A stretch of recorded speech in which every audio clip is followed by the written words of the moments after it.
Good day and welcome to today's Conversation podcast. We have a special program discussing the state of our country. I bring back Honorable Malozo Sichone. He was a minister, in Eastern Province and in Muchinga. We are discussing the state of our country.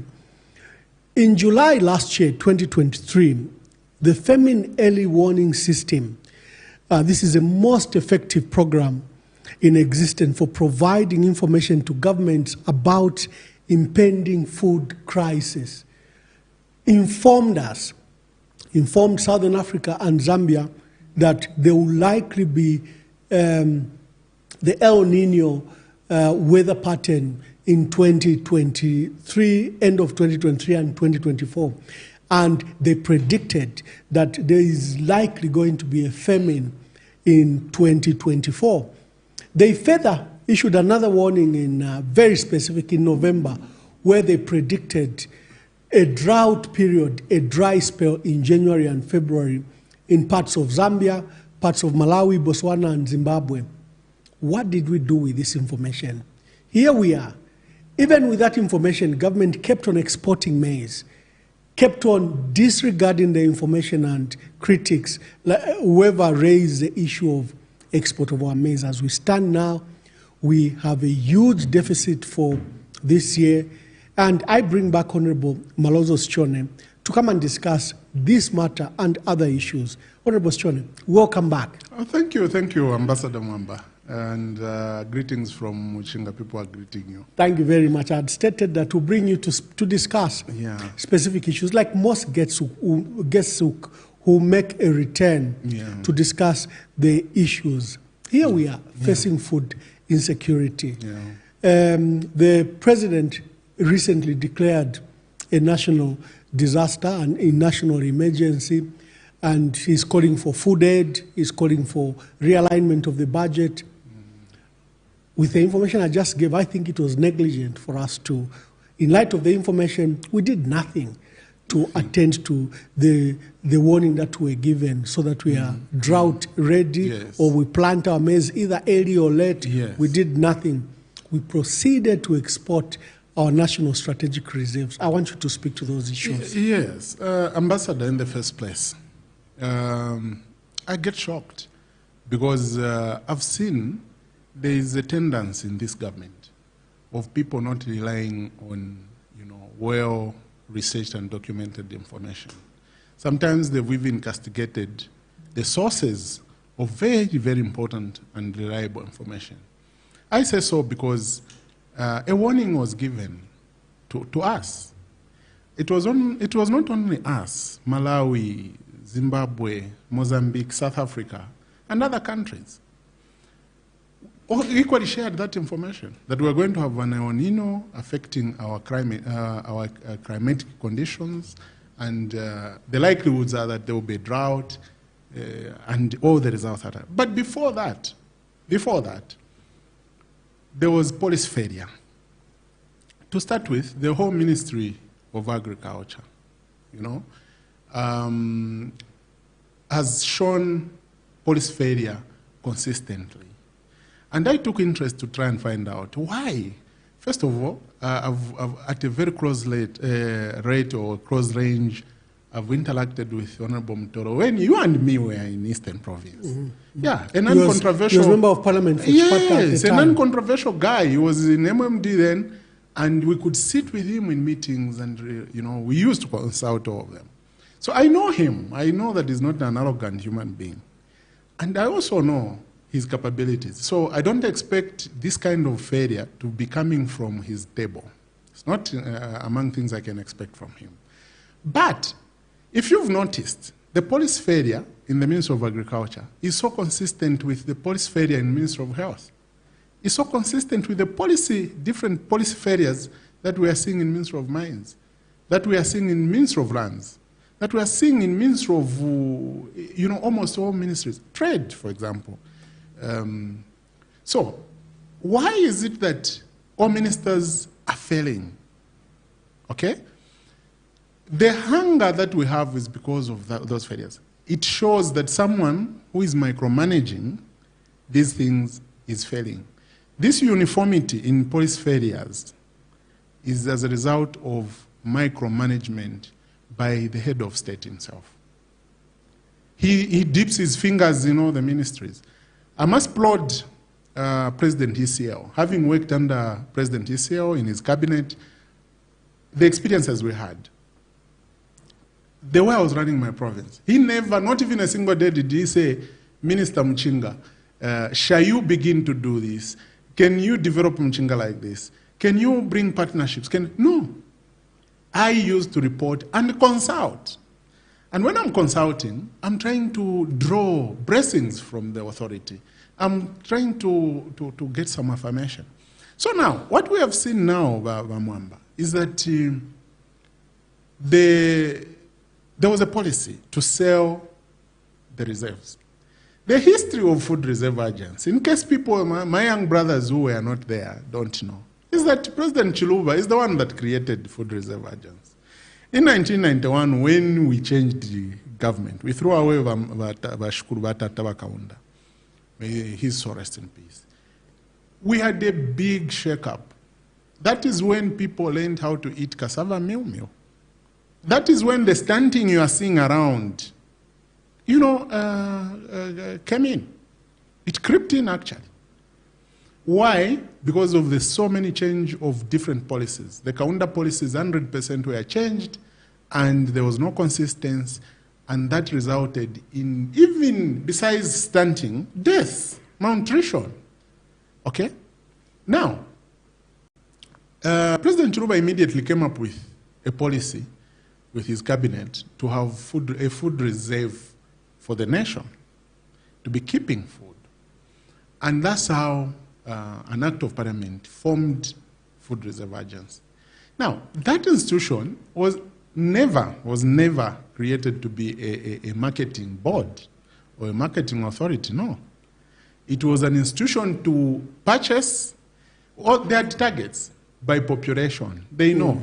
Ambassador Mwamba, I will tell you, professionally, a person is supposed to eat 3.5 by 50 kgs of meal every year. And that rate is average, it's uniform, it's a tested thing. You only take about 3 bags, which is 150 kgs, plus 25, so 175 kgs per person. So if you are calculating your food security in your home, and you are 10, you simply say 175 kgs per person for for a year, So already you are talking by 10, that's 1,750. If you want, you can go further to say, how many bags of maize is that? That's roughly 30, 32, 30. So those bags of maize are what you should keep for a year if you have a family of 10. If you are in Lusaka, like the case is, you know that then by 25 kgs of meal, and so on. So now, FRA calculated, and they used to know that, okay, for this population, we needed to keep so many tons for a year, for 2 years, for 3 years. They were granted the mandate, and we never saw, when Monawasa came in, he realized that that FRA was not very functional, wasn't very efficient, because there was no, that time there was no supplementary policy on production. So what did he do? He brought in the FISIP, the Fertilizer or Farmer Input Support Program. That was Mwanawasa. And then we started to see production rising. Besides that, Mwanawasa dealt with the situation we had by also introducing the winter maize program. It was rapid. Honorable Skatana, may so rest in peace, did the unthinkable. He worked like a young man.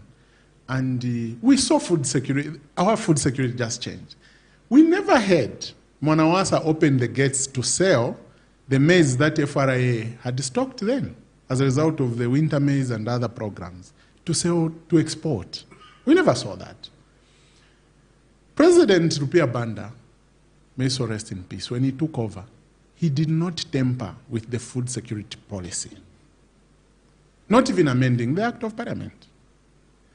And we didn't have a crisis, not because the production was good or what, the country had production of maize and so on at his peak, no, but because he resolved to keep what was. When PF came in power in 2011, we found stocks of maize in FRA sheds.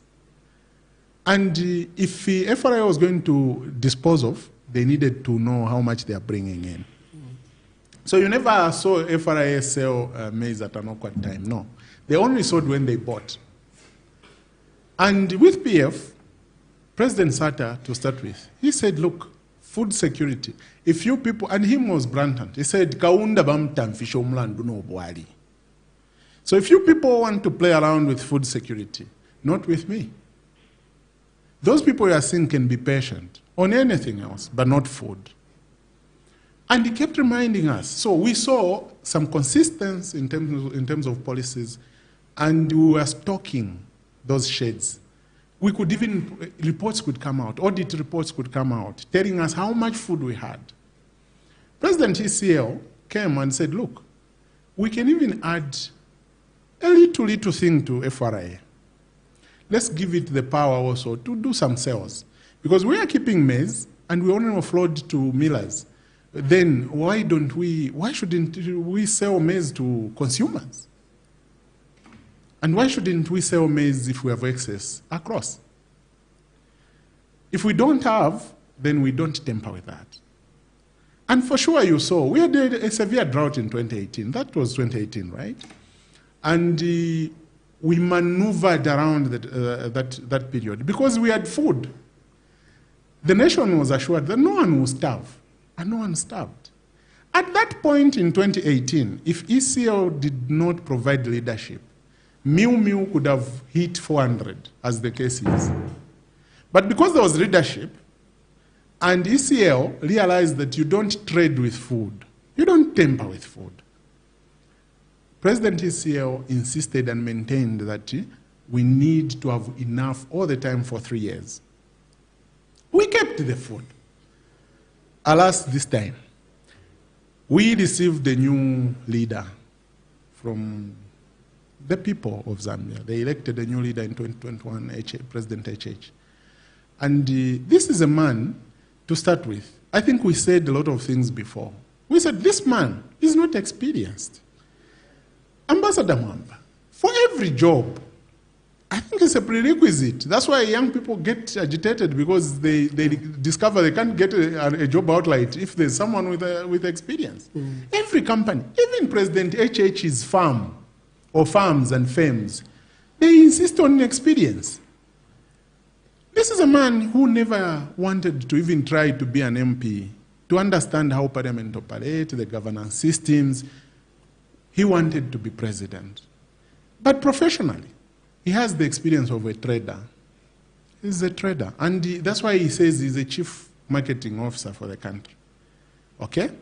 So now, where has this led us? We have a situation, Ambassador, where immediately he came in. He had access to reports. There were reports showing that the El Nino in Zambia will run for 3 years, starting 2 years ahead of him. That report could have meant him coming in with a program to enhance production. When he came in, he found Southern Province was excluded from FISIP, as in getting fertilizer. They were getting cash. They were getting what they used to call e-voucher. Then they decide what to buy. They may want to buy veterinary drugs because they are pastoralists, they are farmers, they keep animals. They may choose to buy machinery that can help them in one way or another in farming. But he said, you see how much they hate you in Southern Province.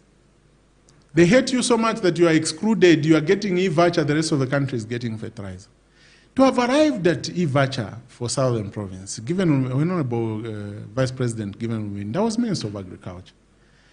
That decision came in to try and ensure that Southern Province had the support, but not fertilizer, because it was anticipated all the time. Reports were showing that this is a region which is prone to droughts.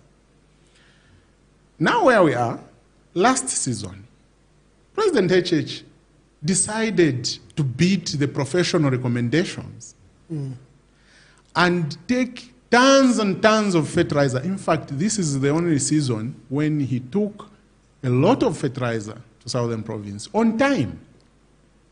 All fertilizer produced by nitrogen chemicals of Zambia went that direction. And some of us were scratching our heads because the reports were showing that we're going to have a drought. Why do such a thing? And our brothers there got excited. They couldn't even say, look, the reports are saying this. They said, look, our brothers, he has remembered us. And they cultivated, they invested their money. What has happened? So now, how did he sell maize against recommendations and reports showing that there will be a drought? How did he go to decide to sell? And even right now, have you seen what he's doing? First of all, President HH, I feel for him.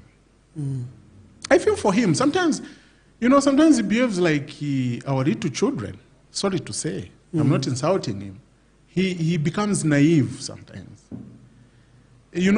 For us adults, we are always, we are sensitive to risks. We don't want to take a risk where it's not necessary. Children, even on a cobra, they will attempt to go and, jump over and play with it, and not knowing that that can cause death. How did he decide? First of all, he doesn't want to follow and respect the law. The rule of law, this thing is real. Laws are there not to stop you, not to punish you. They are there to guide you, especially at his level. It's all about guidance. That's why a president must read more than he talks. So a president, every minute that he has to himself, he should have 2 books opened on his table. One should be a legal book. The other should be a report on anything. So what does he do? He just forgoes these reports. He then says, we are going to be selling. FRA will begin to sell. And he sold our food. He sold our food. Imagine your father at home, just waking up, even if he wants to use the money to fly to visit his friends abroad, surely should he sell your food? Any parent that cannot provide food, that cannot secure food for the family, is he really a parent? What kind of leader did we then have? We all saw this. Ambassador Mwamba, you spoke about this. We spoke about this. And he took us as opposition and he couldn't listen. Yeah. So now, after selling the food, where was he selling? Was he selling? Congo is not a hand-to-mouth country. That, no one should make that mistake. If there's a nation that is food secure, it's Congo. Congo is not a hand-to-mouth nation.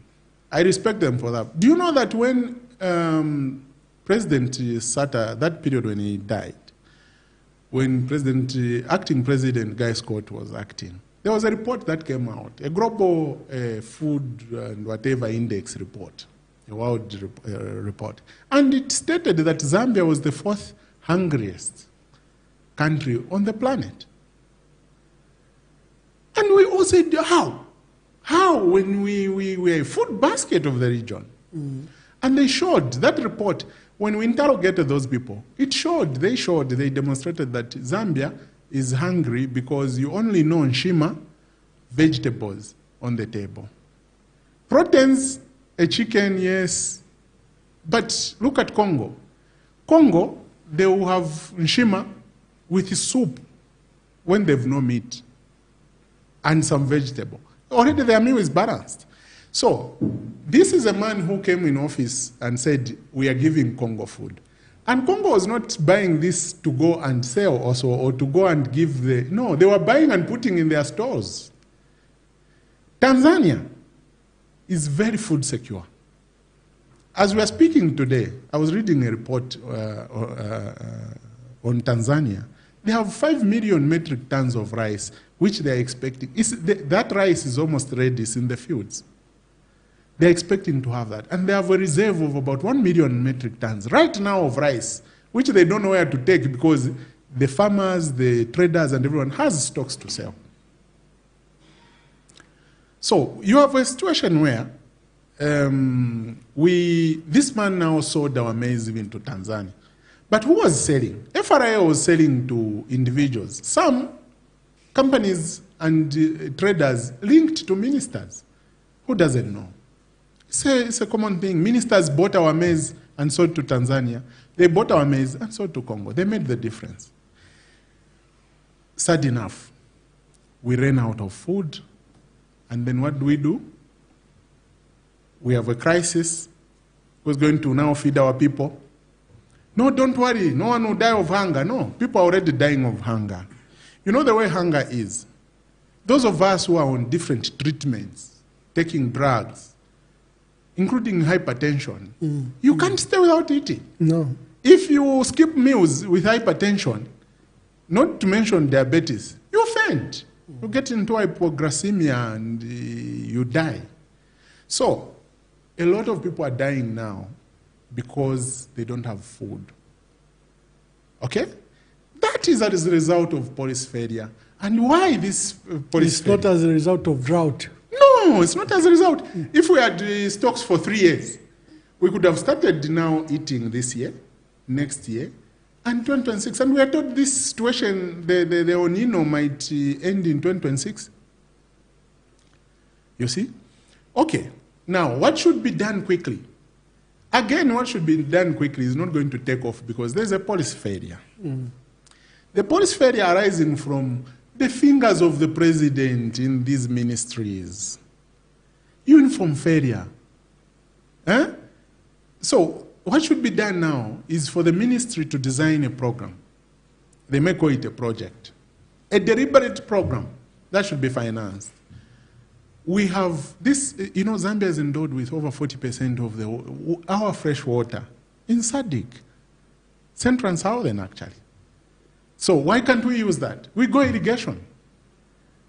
We are not saying he goes to those brothers of ours, the Wazungus, and sisters of ours, the Wazungus, in Kabwe, Chisamba. He will be creating a new problem again. Because those are growing wheat, they are growing soya, they are growing other export products. If he's going to stop them from growing wheat and everything, what will happen is that there will be again a huge shortage. From those things, they will stop growing. The people who are going to get us out of this situation are not the commercial farmers.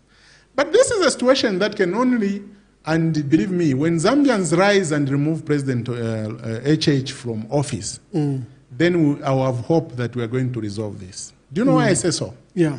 Kenya, somewhere in 2006, 2006, between 2006 and 2008, they happened to have some elections in Kenya. And their national food ban, national food reserves were torched, got bent. Do you know they've never recovered up to now? Yeah. They lost in excess of 1.something million tons. Up to now, they are still importing. And believe me, what we've gotten into is a strong spiral that we're not going to easily get out. This hunger situation created by President HH is likely to last beyond his term. It's likely to even last beyond the term of the next president. He has created problems that even the next president will struggle to solve. Why? Because the 1.something million, 1.5, 1.450 million tons of maize that he found and sold was not an accumulation of one season. It was for like 4 years we are stocking. We are stocking for 4 years because we had used for the other period. So it's an accumulation of the time from the time FRI was created. So now, what should be done is engage the citizens. The citizens must be engaged actively. Everywhere where there's a lever. I'm a farmer. I know that it's so expensive to clear 1 hectare of land to make it arable. I know that it's so very expensive to pump until a crop matures, to pump water, irrigate until a crop matures. Especially that when President HH came into power, last year, they increased the electricity tariffs without even engaging the citizens. Quietly, they increased. So, it has been expensive. They need to have a program that will deal with the supply of power to small-scale farmers. They will need to have, and forget, they are not going to solve this problem this year. So that program should be developed this year with a hope that we can attempt to solve this crisis next year. Then, all those that are able, the Minister of Agriculture's data, all those farmers that are able, including those that can have a borehole, a domestic borehole can supply water to about 1 hectare of land. If you are a very clever and dedicated, committed farmer, you can go to 2 hectares. I've tried that.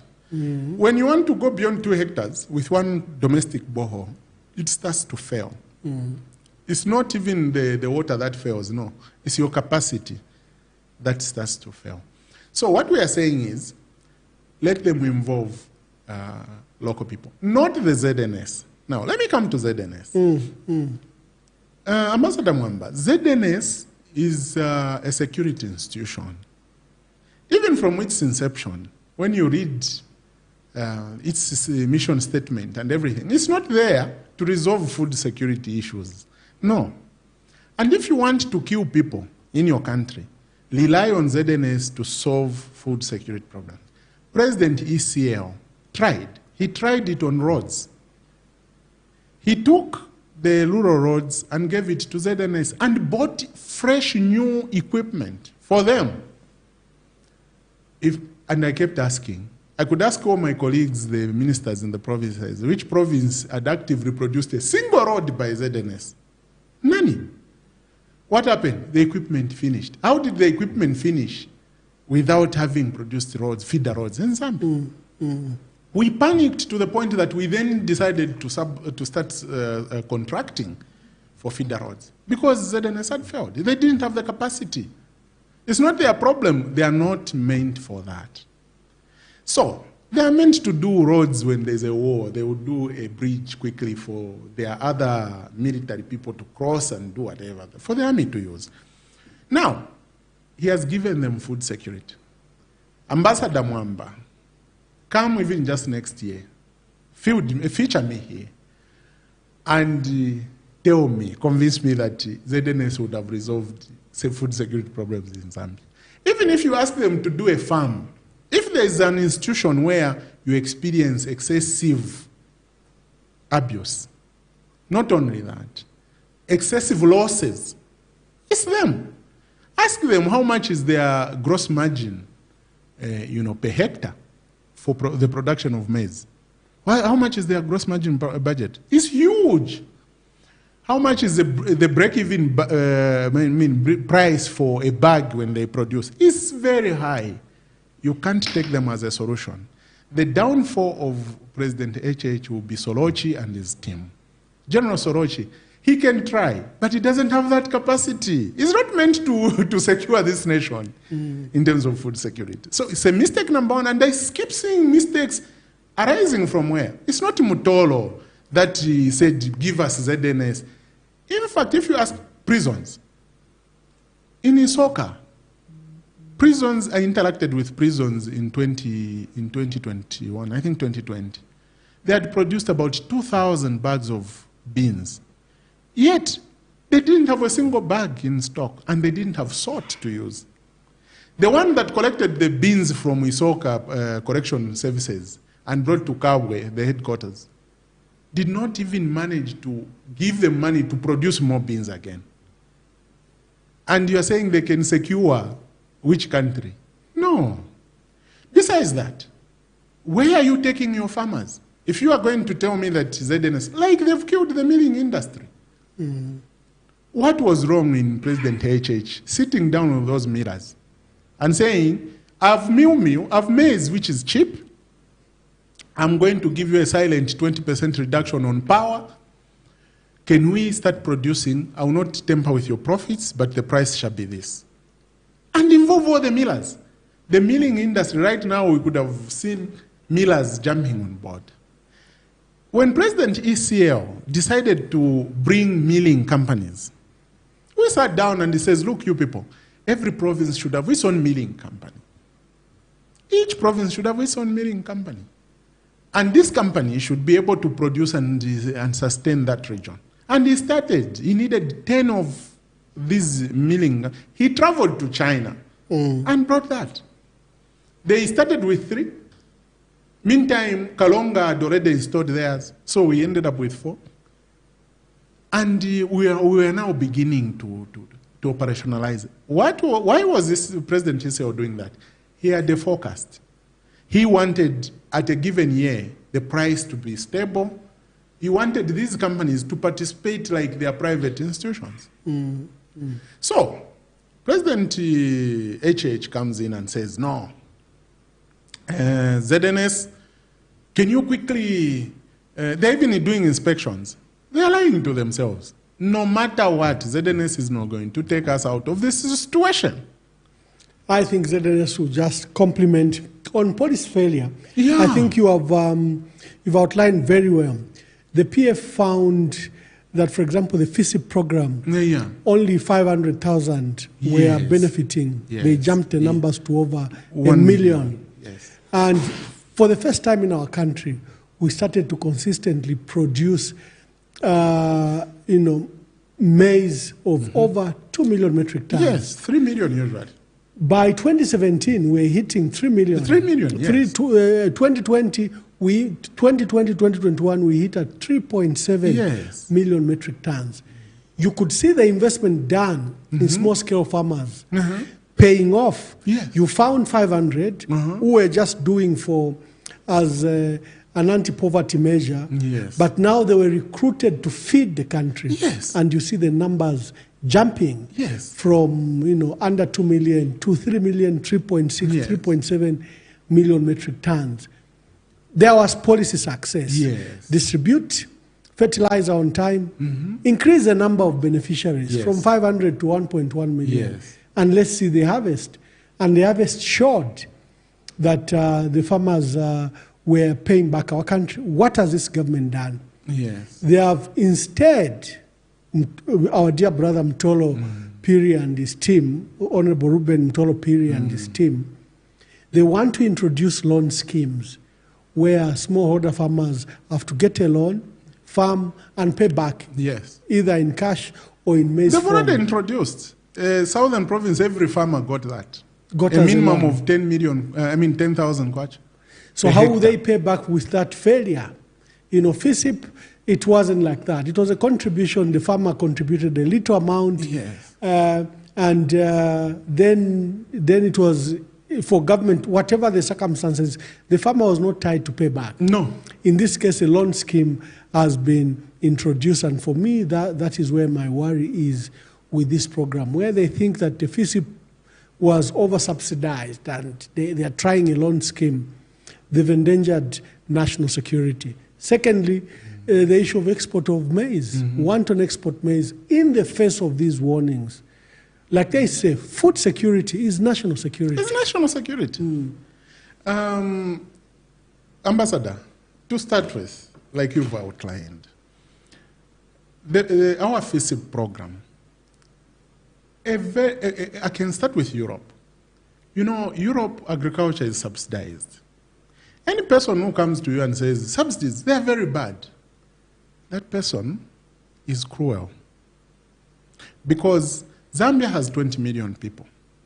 Your ambassador, when you are president, I don't want to see a situation where people, 20 million people, 20 million, the population of a small town in China, are starving. You can't feed 20 million people. What kind of a person are you? What goes on in your mind? What are you living for? Why am I saying this? Because 20 million, this thing called FISIP, I've discovered another thing which led to this policy failure with this government. President HH believes and believed all those who were on FISIP were PF. You hear this? It's his belief. And to him, eliminating them from the program meant eliminating the PF so that the UPND, who he believes were sidelined, and not knowing that those committees, the camp agriculture committees who were handling FISIP, most of them were UPND sympathizers. We used to have those reports. We never harassed them because we are a democracy. So the governance system of FISIP got tampered with. And he brought in his own, he believed those were PF cadres. So he brought the UPND cadres, okay, who had no experience, didn't know what to do. And then not only, as though that is not good enough, he then cut the numbers without telling us. So another weakness with the president is that he hides. Hiding what? After he's out of office, the next president will publish all these things and everyone will know. So hide what? In fact, one of the tenets of good governance is transparency. A good leader must be transparent. That's why if you visited the RB president, even President Chiluba, I had started politics as areas that I used to interact with him, and I knew him because of the third term thing. You know what? The first thing you meet a president, he's telling you a lot of things. You start to think, he should have not told me this. Why is he telling me this? He's just simply trying to be open. President HH would love to hide. So they cut the numbers of FISIP beneficiaries from 1 million to far less. Now, we are saying far less because they've hidden the numbers. We just felt Mpika used to receive over 30,000 packs, meaning benefiting over 30,000 farmers in 2020, 2021. Now, there are only 8,000 packs which are given to Mpika. So, because I have that information, I'm able to see the drag down, the reduction. So that reduction meant removing the local capacity from the production of food. What he didn't know is that for us to raise it to 1 million, for President HCL and his ministers to raise it to 1 million farmers, we had seen that if we are going to produce so much, we need so many people to participate. Now, the cost, whoever says subsidies are expensive, the cost of what is happening now, the money President HH is going to spend in the next 2 to 3 years to feed Zambians will be 10 times much more than the money FISIP from its creation up to now has used. So we circumvented this kind of cost by subsidizing and getting the benefits. When FRA was buying maize, and sometimes we could feel the farmers are being shortchanged, the prices are low. Yeah. That benefit used to go over to everybody, and that was the benefit of a subsidy. Now, where we are going, Ambassador, is that the poverty levels have gone up. Again, policy failure. First of all, you saw when Central Statistics produced that report for the poverty, showing the poverty occurrence levels for 2022, the index report. The reaction we got from chief government spokesperson was that those were not true figures. Those were PF figures. Those were the sentiments. Even President HH, in his report as he was the state of the SONA, when he was presenting a report to the nation through parliament, he should have started by clearly outlining the poverty levels region by region, and him being a president, district by district. And show that, yes, poverty levels are rising, and I will do the following. In fact, in his office, the only thing that citizens demand from him are actions that are going to reduce poverty. Right now, Ambassador, that report for 2022 showed Muchinga with poverty levels at 82.6%. And I've always wondered, do people understand what this means? From every 100 people, 83 people can't eat a day, can't afford a meal. They are in abject poverty. And 17, and who are those 17? It's the civil servants.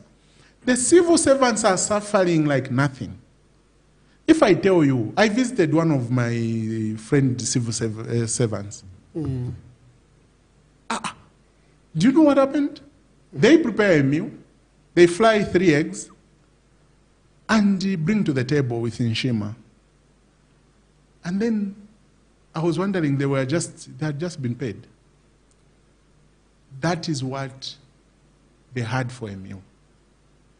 I'm not trying to, disgrace them, but that's what is happening. Are you sure a normal president, a good president who sits in the State House knowing he has subjected his own civil servants to eating eggs with Nshima as a meal, a luxurious meal? It's not that they spend money on what? No. It's because the cost of living is way above. How much is a teacher getting? Okay, let's say 7,000 kwacha. How much is the food basket as by the report from the Jesuit Center for Theological Reflection? Over 10,000 kwacha. Over 10,000 kwacha. A good president will say, I'll match the salaries with the food basket so that every civil servant, educated, a man and a woman of dreams, these people are people who bent their backs on tables and chairs to have a dream fulfilled. You subject them to eating Nshima using relish of that nature, just eggs, because an egg is 3 kwacha. So under 10 kwacha, a meal will be made, they eat and eat once and go to bed. No, that's criminal.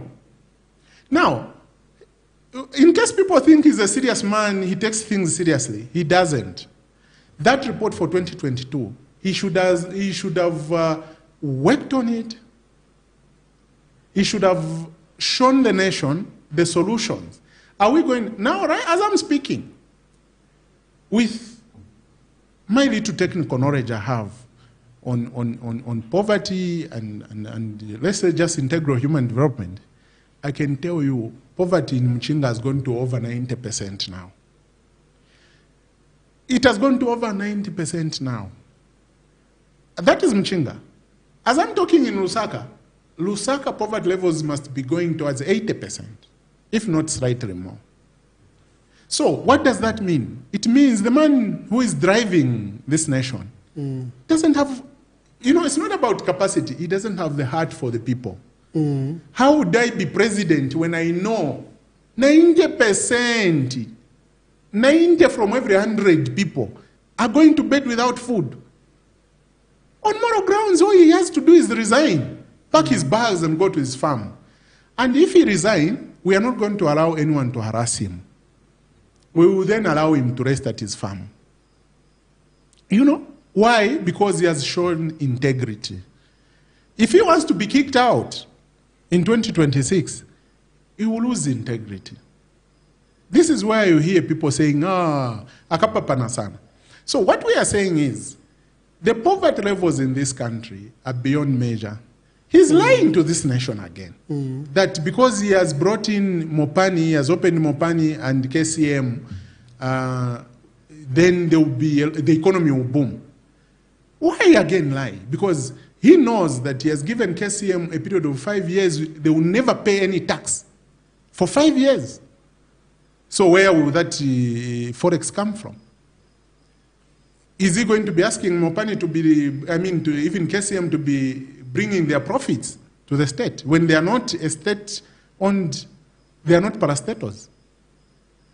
So in fact, that's a good topic you've transitioned to.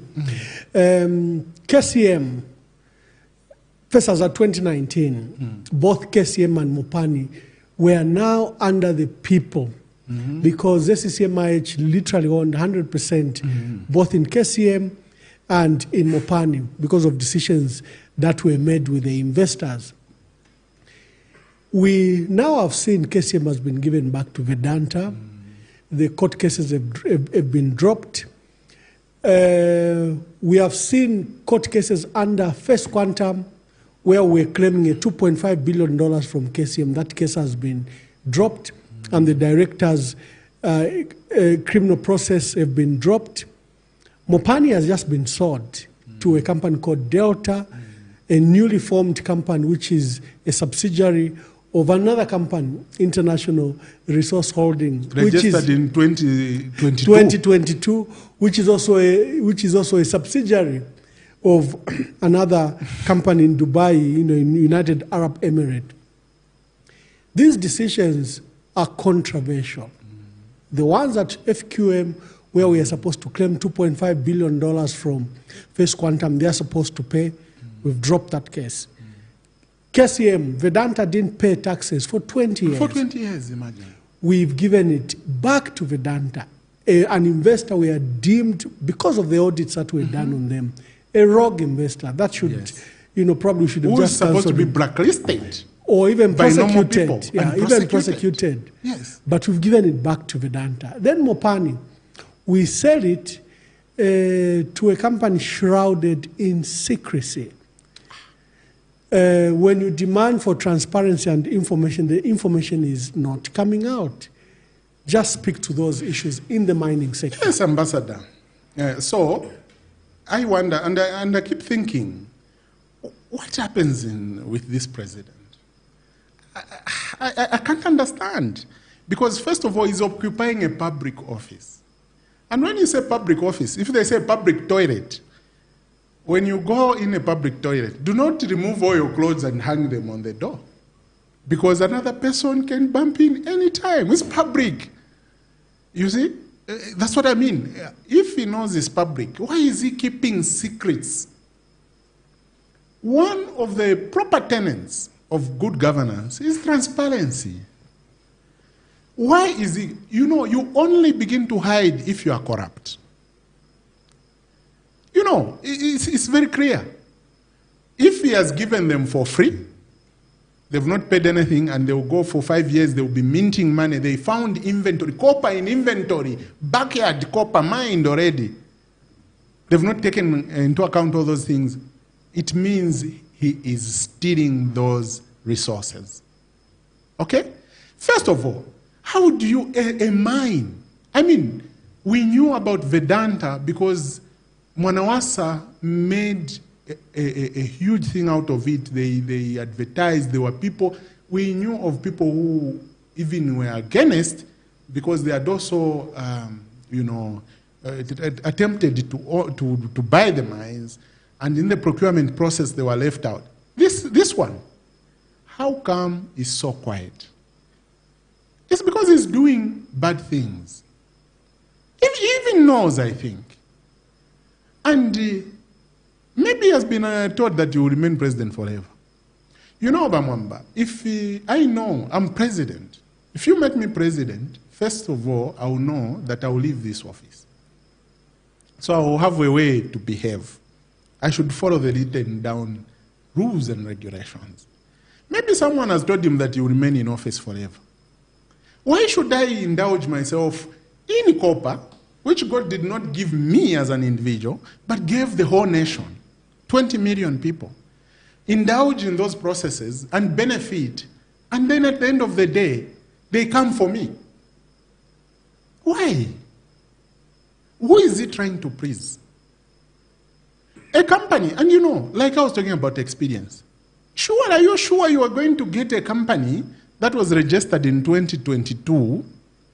1 year later, it registers another one, and I think in Zambia they should have registered themselves. Delta should have registered last year, and you give them a resource like Mopani.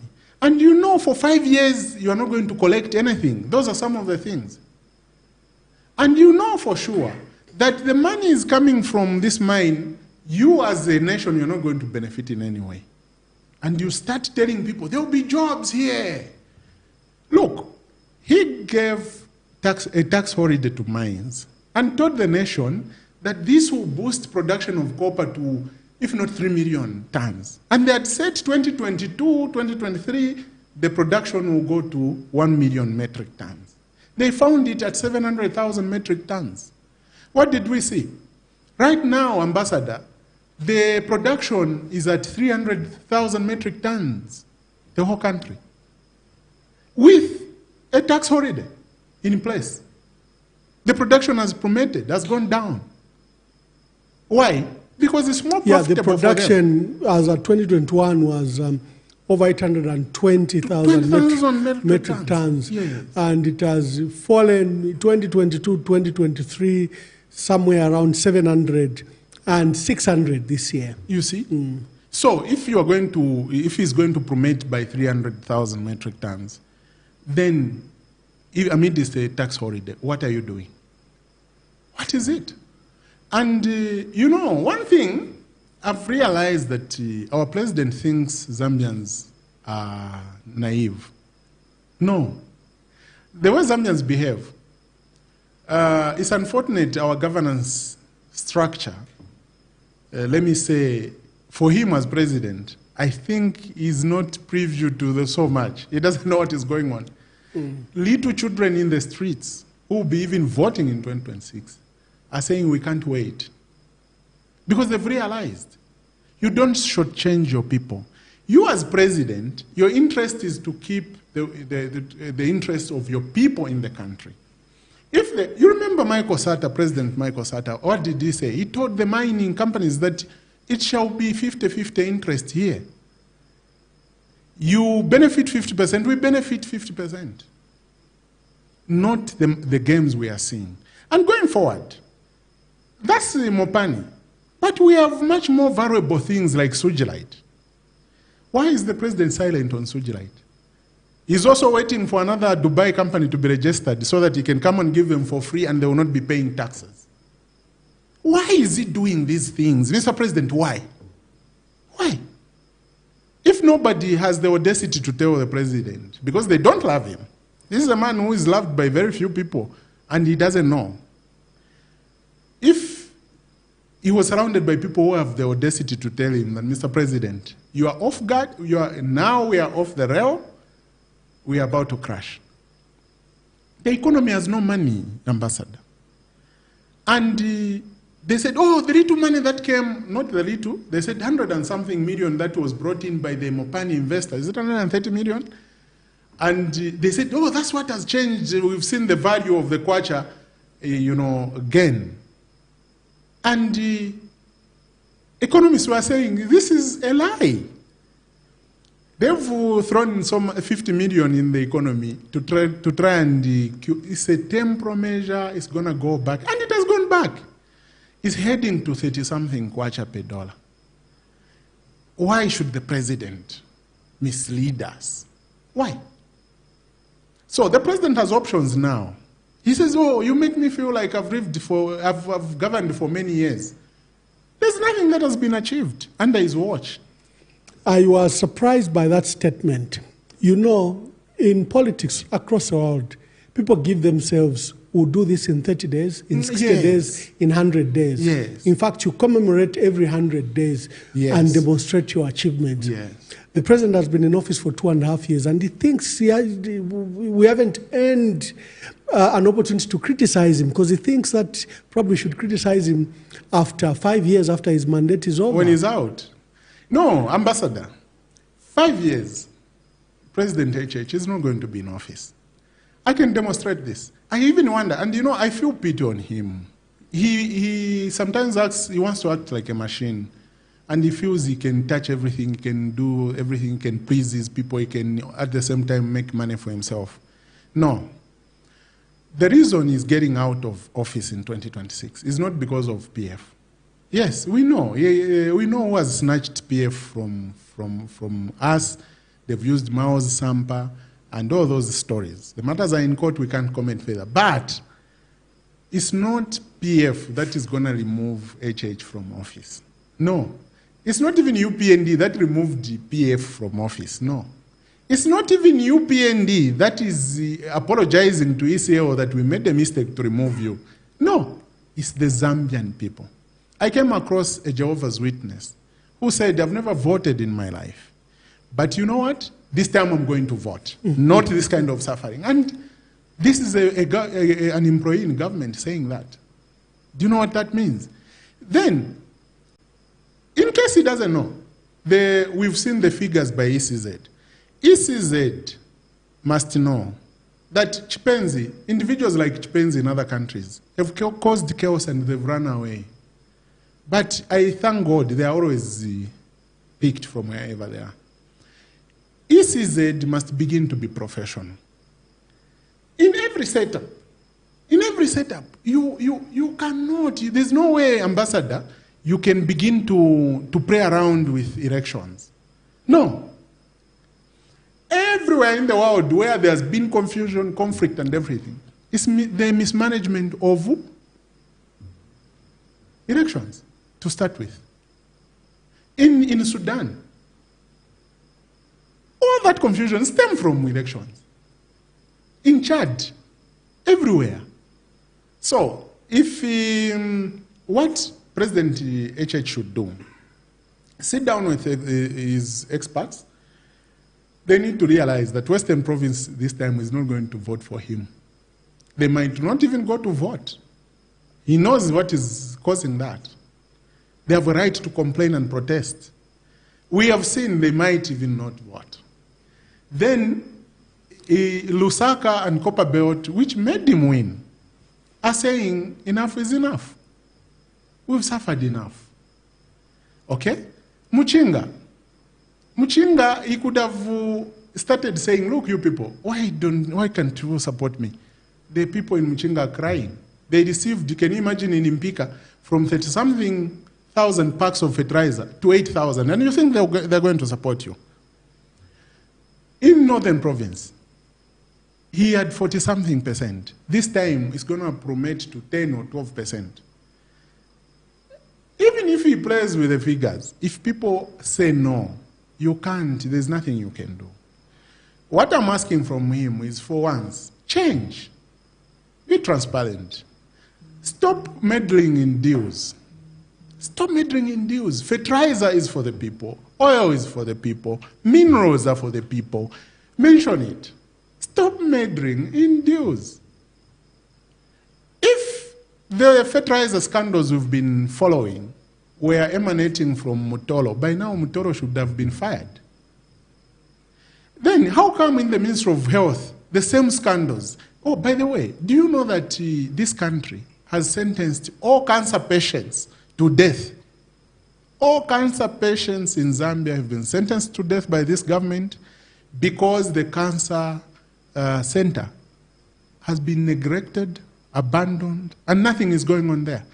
They are being sent to Tanzania. Are you aware? Yeah, the Cancer Disease Hospital, yes. The claim is under rehabilitation and is literally closed.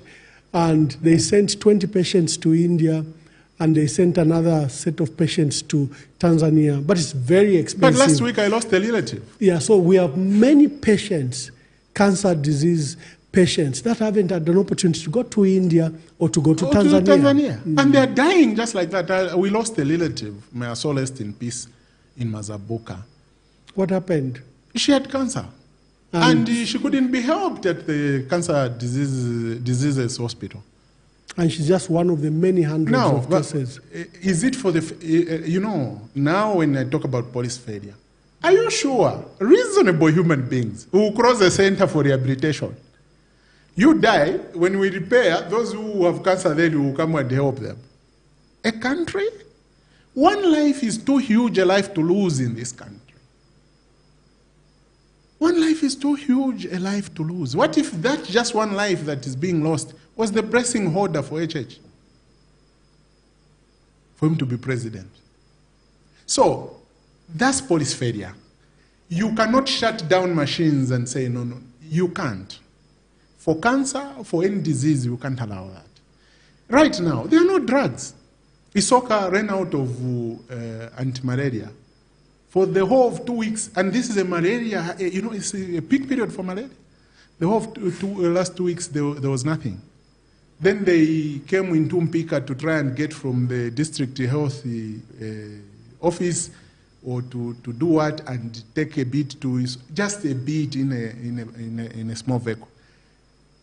Upon arrival, the drugs were gone, they were finished. Why are we subjecting our people to instant death like that? Why?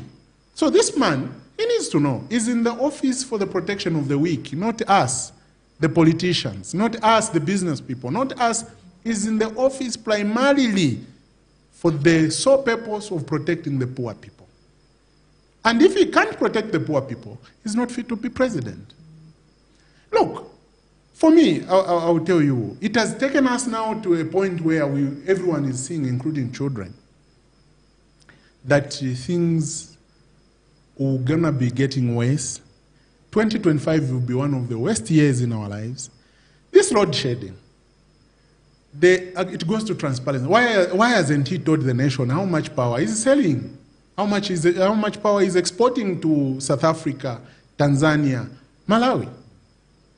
Yes, he needs money for operations, but not at the expense of the people. This load shedding, which has started now, by the time it's reaching 2025, Ambassador, all the saloon owners will be frustrated, the business will be gone. All the people that are selling fish, fresh fish, it will be a mess. All these welders will be out of business. So what we are saying is, for him, President Lungu, for example, because I worked with him, and I traveled with him to Mozambique, where we went and commissioned a huge ship which was generating about 100 megawatts and transmitting to Zambia. And we went there, we went on this ship, it was generating, we observed everything and so on. Why did he have to import power at that critical time? Because he didn't want people to die completely. This is much, for God's sake. This load shedding is immoral. This is showing serious governance bankruptcy or governance inefficiencies. It's showing serious gaps. And this comes when you take your relatives to run institutions.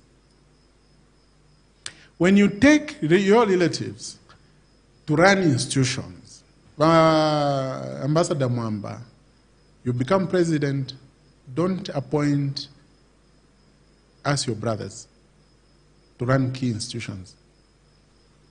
You will not go anywhere. Because even when you want to charge your brother, the auntie in the village will make a call and say, no, now that's the only one who takes care of me. Moni Jata, you are gone. So what we are saying is, these inefficiencies as a result of such things. We've been barred from talking about tribalism in this country. I've never been a tribal person. Even the people I governed, when I was given to govern Muchinga, even Eastern Province, in Muchinga, I found the likes of Mbozi, I found the likes of so many others from Southern Province. And because I loved them so much, they were championing UPND programs. I could call them to the office and say, look, stop that. I'm not having you fired. I'm not going to kick you out. I'm not going to transfer you. I need your services. You have a farm here, but stop that. You know the do's and don'ts. I met one of them who was saying, Minister, may God bless you. If it was someone else you should have fired, you know me, I was notorious. You should have fired me because I really championed the UPND agenda. But I must confess here, I'm no longer UPND. He was telling me. So apparently, what we should do as a country, is, and especially starting with him, is can we have some sanity? Let's respect the rule of law. There's even a provision in our statutes, in our laws, in our constitution, that provide for sale of those assets by taking a motion to Parliament, seeking the approval, 2/3 of Parliament, to allow you to sell Mopani.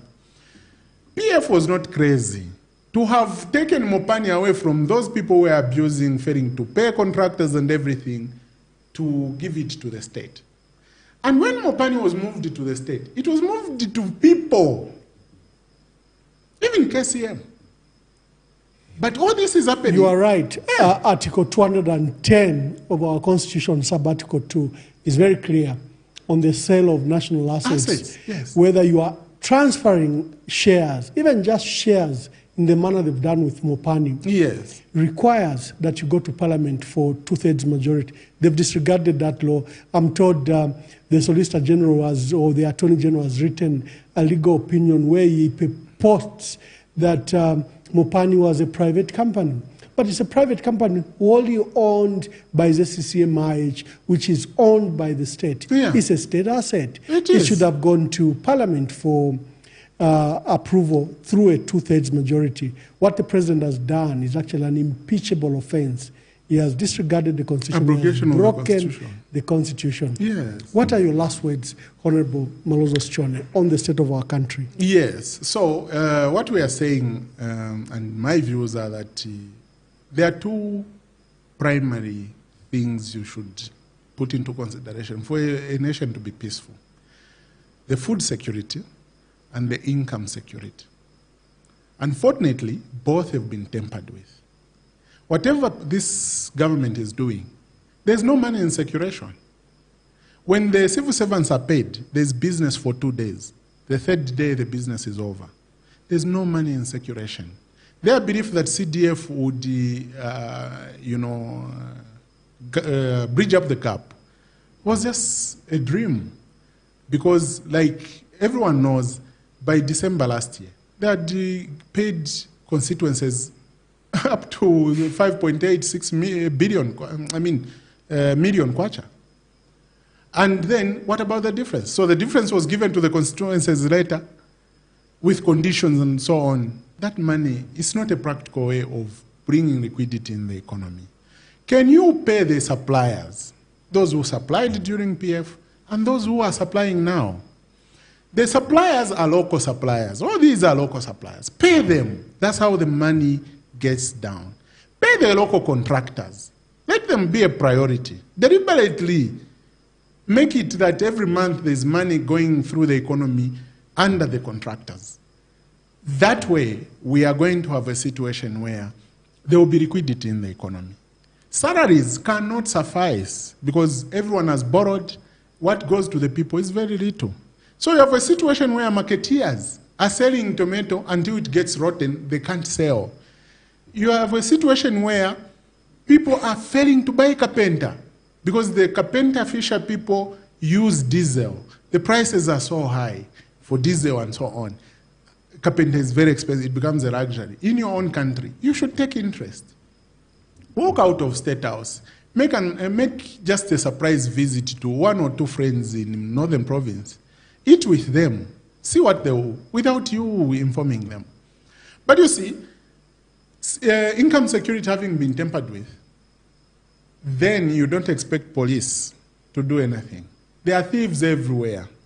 Every time we are losing things. Because someone wants to buy food and eat. So what are police doing? Nothing. The same way police are not catching the thieves and stopping thefts in Zambia, which are on a high rise, is the same way they are not going to protect anybody when this same bubble bursts. So avoid the bursting of the bubble. Keep democracy. Respect it. Without PF, UPND is living in 2026. If they had allowed PF to thrive, people were not going to start calling for ECL to come back. But because they've tampered with PF, then Zambians have realized that, oh, these are the right people. So the strength of PF today is as a result of the actions of HH and his government. Why do such things? So can we begin to deal with that? And also maybe something I must put across is that take the health of the people, of these citizens seriously. You can't be having stockouts of anti-malaria. No. You can't. What are you doing? To people who are hungry, they can't even afford medicine. No. We've seen a lot of policy failures, up to even NEMA itself. What we are seeing is not going to take this country anywhere. Maybe, allow me lastly also to talk about generally the issue of importing maize from Tanzania. The ministers in this government bought the maize from FRA and exported. And a few other UPND individuals. The same maize is coming back as imports for us to survive. that is not going to take us anywhere. They've closed, they are announcing that maize from the north will not be going anywhere. It will not be exported. It will not even be transported inland because it might be going to Congo. So if you've grown maize in Kasama and you live in Senga Hill, you can't have your maize in Senga Hill. If you grew your maize in Isoka and you live in Nakonde, you can't get your maize from Isoka to Nakonde. If you grew maize from Chinsali, you want to bring to Mpika, you can't. Why? Why are you infringing on liberties of people? Because of your mismanagement? No. No. The farmers that have grown maize in the north, don't tamper with them. Allow them to sell to the highest bidder. It's business. If you want to add morality to their production, where you still feel, oh, the people are starving, you can't sell across, why didn't you have the same morality when you were selling the food, the stocks, the food reserve stocks? So leave the farmers of Muchinga Northern Province to sell where they feel they can make more money. If that is not the case, then come in with the same price that others want to buy. So I think generally that's what I would love to say.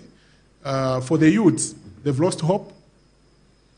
I met some, as I was driving into Lusaka, I opened a window because one youth, they were like a group of 6 or 7, one youth flagged me. So I spoke to him and he says, Mwauka, boss. Nada, Twauka. Ah, Mwauka? You're greeting me at Mwauka and you're asking Mwauka. Then he turned to his friends and says, oh, but boss Mwauka. And everyone will say, ah, Mwauka, Atauka Nase. And you know, they are speaking. So, President HH, if you think it's PF that is going to move you out of power, or if you think it's UKA that is going to move you out of power, you've lost it, my man. Take PF back, get your hands off PF, allow PF to operate. Even allow Ambassador Mwamba with his podcast to continue. Because even if you regulate, Ambassador Mwamba will be going across in Zimbabwe where they don't regulate. And we'll be watching still, unless you stop us from watching this on phones. So what we are saying is the people are saying, keep him there. Z, Tauka. And don't register UKA, but UKA will still bite you. Because UKA is people. You may do anything to even President TCL. The people are the ones who press leaders. You can even imprison all PF guys. You take them to jail. This one abrogated this, stole that, what. People will still pick someone who will liberate this country, and you'll be the one crying. So start behaving well. Integrity is important. Mr. President, be a man of honor. Just have integrity. Don't dip your hands. You are not elected to come and give Delta a mine, which you should have, in fact, just ensured that ZCCMIH operationalize. You are not elected to come and keep people hungry. No. So if subsidies are a problem to you, and you feel, but you are subsidizing the mines. Stop subsidizing the mines as well then. Start collecting taxes on behalf of the Zambians. So what we are saying generally is the young people are geared, and you'll be shocked.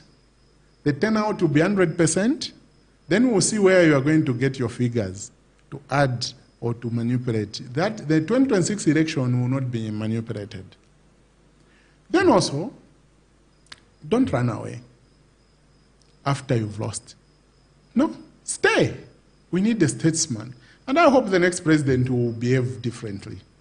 I hope the next president will say, President HH, stay at your ranch and see how people govern. I would be very happy to be part of the next government because we will have to correct a lot of things. We have to improve the lives of people. Yeah, so generally, Ambassador Mwamba, may God bless you for the great work you are doing. Yeah. President HH told Kachavinga, my cousin from Mafinga, Chavinga, wasayopa, tawarikalapo kale. So my word is Ambassador Mwamba, Osayopa, Barefumapo. Wonderful, wonderful. Thank you very With those few words, we'd like to thank you. We had a special program with Honorable Malozo Sichone to discuss the state of our country, the state of the nation, the state of our economy, and I hope that you learned some insights from there. Until we have another guest on the Conversation podcast, God bless you, God bless our country, God bless Zambia. Shalom, shalom.